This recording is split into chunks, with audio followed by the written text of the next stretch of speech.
Kasih karunia dan damai sejahtera Allah Bapa kita dan anaknya Tuhan Yesus Kristus menyertai saudara.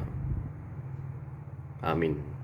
Shalom saudaraku yang terkasih, di dalam nama Tuhan Yesus Kristus senang bisa menyapa saudara di tempat saudara berada hari ini, dalam dimensi yang berbeda tetapi dalam dunia yang sama. Sebagai insan yang diciptakan untuk Tuhan, sebelum melakukan rangkaian aktivitas kita pada hari ini, marilah kita mengawalinya dengan mendengarkan firman Tuhan. Shalom, selamat pagi. Saya akan membacakan ayat renungan harian yang tertulis pada Amsal 10 ayat 1. Amsal Salomo. Anak yang bijaksana mendatangkan sukacita kepada ayahnya, tetapi anak yang bebal adalah kedukaan bagi ibunya. Demikianlah pembacaan firman Tuhan. Tuhan Yesus memberkati kita. Amin. Saudaraku yang terkasih, di dalam nama Tuhan Yesus Kristus, jangan salah memahami nats ini seolah-olah ada ketimpangan. Jika anak itu adalah anak yang bijak, maka yang berbahagia itu adalah ayahnya. Tetapi jika anak itu adalah anak yang bebal, maka itu menjadi kedukaan bagi ibunya. Jika saudara salah memahami nats ini, saudara akan berada di dalam perspektif berpikir bahwa yang berbahagia adalah ayah, sedangkan yang berduka adalah ibu dalam pencapaian seorang anak itu. Sebenarnya yang hendak disampaikan dalam hal ini adalah ketika kita mempelajari Alkitab, firman Tuhan, kita tidak sedang dididik supaya menjadi orang yang pintar, tetapi kita sedang diarahkan menjadi orang-orang yang bijak. Bahwasanya kebijaksanaan itu adalah bagian dari implementasi yang sangat penting, bahwa ini melebihi dari kepintaran. Karena jika saudara adalah orang yang pintar, saudara dimungkinkan akan menjadi orang yang memiliki banyak uang. Tetapi jika saudara adalah orang yang bijak, maka saudara akan menjadi berkat bagi orang lain. Yang mana yang saudara akan pilih? Menjadi orang pintar memiliki banyak uang, atau menjadi orang bijak yang berdampak bagi orang lain? Dan itulah berkat itu. Dan firman Tuhan mengharapkan kita menjadi orang-orang yang bijak. Itulah yang dikatakan oleh Yesus Kristus. Orang yang melakukan firman-Ku sama seperti orang yang mendirikan rumahnya di atas batu karang.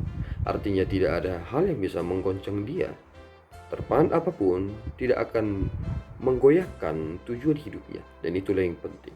Sebenarnya kita harus menjadi anak-anak yang bijaksana. Dan orang-orang yang sulit untuk menjadi bijak adalah ciri orang-orang yang bebal. Jangan menjadi orang yang bebal. Artinya ini menjadi kedukaan bersama. Ayah juga duka. Artinya jika anaknya bukan orang yang bijaksana atau orang yang bebal, sama seperti yang dirasakan oleh ibu. Tetapi ketika kita pikirkan baik-baik, sebenarnya ada suatu hal yang sering tersembunyi dan sering terabaikan. Ketika saudara memikirkan ulang, sebenarnya siapa itu Roh Kudus? Roh Kudus itu adalah pribadi ketiga dari Allah Trinitatis.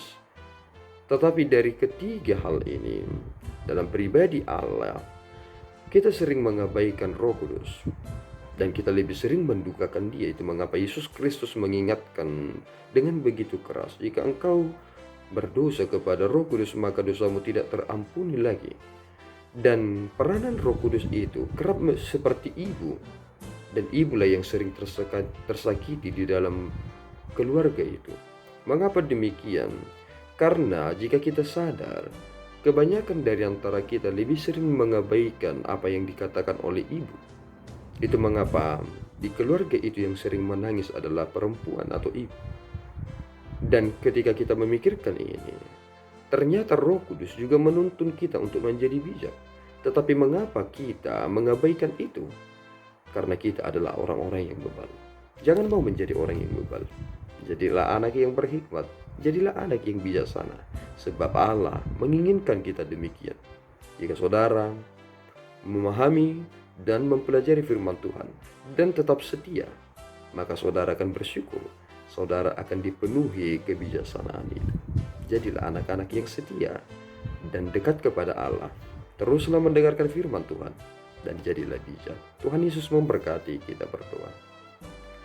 Ya Tuhan, kami bersyukur atas berkat-Mu. Terima kasih Bapa atas tuntunan yang telah Engkau nyatakan kepada kami sebagai petunjuk hidup kami, supaya kami menyerahkan hidup kami sungguh-sungguh hanya kepadamu, dan supaya kami menjadi orang-orang yang bijaksana, bukan orang-orang yang bebal.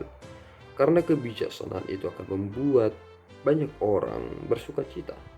Tetapi ketika kami menjadi orang bebal, yang sering sekali mengingatkan kami, akan menjadi duka hatinya. Sama seperti Engkau Bapa akan menjadi duka hatimu. Karena kami tidak menjadi berkat bagi dunia ini dalam kebijaksanaan itu.